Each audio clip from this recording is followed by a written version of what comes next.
Hello my dear students, blooming star একাডেমির আরও একটি নতুন ভিডিওতে তোমাদের জানাই স্বাগত। তোমরা সবাই জানো আমি অলরেডি এই চ্যানেলের মাধ্যমে অনেকগুলি ম্যাথামেটিক্সের ক্লাস দিয়ে দিয়েছি।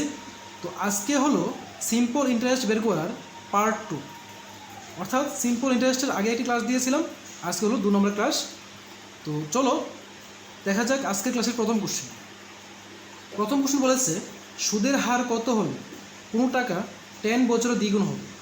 সুদের হার কত হলে কোনো টাকা, দেখো এখানে আসল দেওয়া নেই, তাহলে আমরা জানি কি আসল। যদি আসল দেওয়া না থাকে আমরা আসল ধরে নেব, আসল হলো পি, এবং বলেছে 10 বছরে দ্বিগুণ হবে, সময় টাইম দেওয়া আছে 10 ইয়ার্স, এবং দ্বিগুণ হবে মানে কি সুদের হার এবং সুদ, এবং যদি আসল দেওয়া থাকে মানে সুদ প্লাস আসল, এটাকে বলা হয় সুদ আসল। সুদ আসল বলেছে দ্বিগুণ মানে কি আসলের দ্বিগুণ হবে। তাহলে এখান থেকে সহজে আমরা সুদ বের করে নিতে পারি। সুদ আসল যদি 2p হয় তাহলে সুদ আসল থেকে যদি আসলকে আমরা বাদ দিয়ে দিই তাহলে পেয়ে যাবো কি সুদ। তাহলে সুদ পেয়ে গেলাম i = p। এখন বের করতে বলেছে যে সুদের হার কত হবে। সুদের হার r = 100 × i বাই হয় pt। তাহলে দেখো এখানে 100-এর 100 লিখলাম ইন্টু i মানে হলো p, এবং আসল p সময় বলেছে তারা কত 10 ইয়ার্স, নিচে 10 লিখলাম, উপরের p নিচের p কেটে দাও, 0 0 কেটে দাও, ইকুয়াল টু রইল কত 10।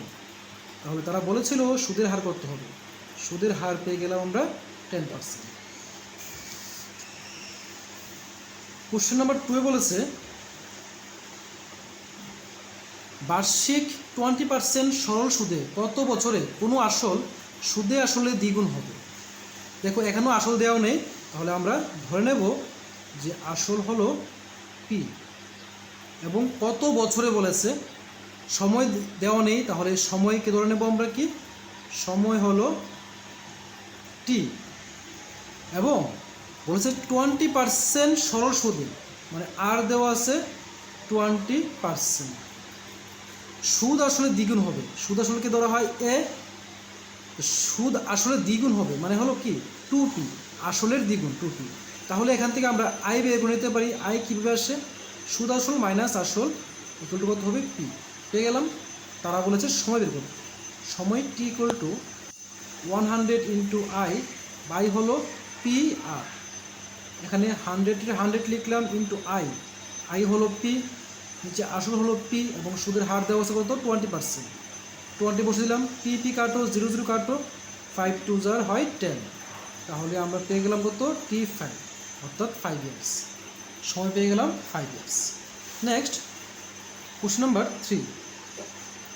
কোশ্চেন নাম্বার 3 বলেছে কোনো টাকা 6 বছরে সুদে আসলে 8/5 গুণ হয়, তাহলে সুদের হার কত হবে। কোনো টাকা 6 বছরে, আসল জানি না, ধরে নিলাম আসল হলো পি, এবং সুদে আসলে বলেছে মানে এ হবে কত আসলের 8/5 গুণ মানে হলো 8p বাই হলো 5।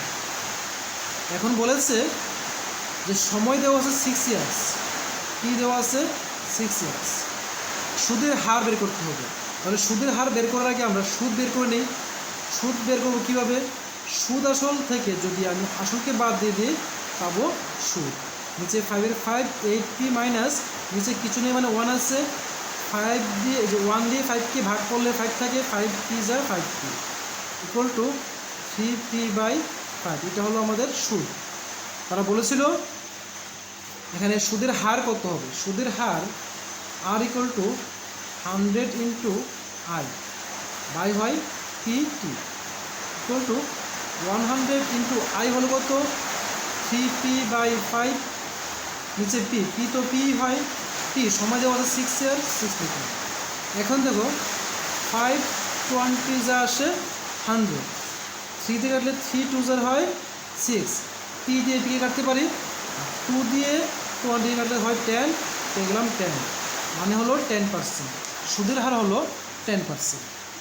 দেখো কোশ্চেন নাম্বার 4-এ কী বলেছে, বলেছে কত বছরে 10% হারে কোনো আসল ও তার থেকে প্রাপ্ত সুদের অনুপাত 10:3 হবে।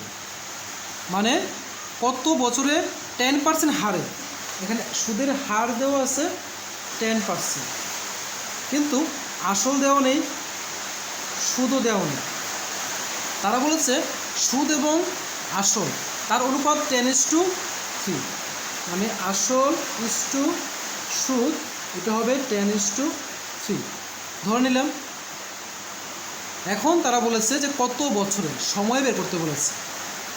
তাহলে দেখো সময়টা কীভাবে করতে হবে। সময় টি ইকুয়াল টু কী আসে, 100 ইন্টু আই বাই হলো টি আর, ইকুয়াল টু 100 লিখলাম, নিচে আর মানে হলো 10% লিখলাম, ইন্টু আই বাই পি, যে P is to I equal to 10, যে উল্টো হয়ে লিখি I is to P equal to হবে কি পি ইস টু 10 হবে।